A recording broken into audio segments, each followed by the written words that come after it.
तर आज होता गुरुवार, त्यामुळे मला काही सकाळी मठात जाता आलं नाही, म्हणून मग संध्याकाळीच जायचं ठरवलं होतं. खूप ऊनही होतं, म्हणून म्हटलं संध्याकाळी येता येता किराणा वगैरे पण आणता येईल आणि सगळं काम होऊन जाईल.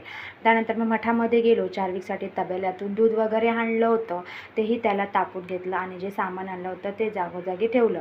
त्यानंतर असे बटरफ्लायचे क्यूट असे कानातले आणले होते आणि नेल पॉलिश वगैरे आणली होती.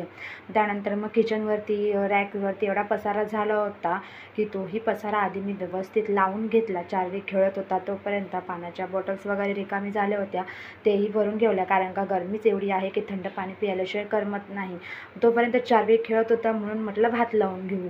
मग तोपर्यंत भात वगैरे मग मी गॅसवरती ठेवला आणि सकाळपासूनची भांडी लावायची पडली होती ती लावून घेतली. चार्विकला बनाना खायला दिला, तर तोही खात होता आणि तो दादालाही भरवत होता. मग त्यानंतर आज होता रात्री बड्डे होता आमच्या एका बाजूच्या मुलाचा, मग तोही आम्ही बड्डे सेलिब्रेट केला आणि असा होता माझा आजचा दिवस. बाय.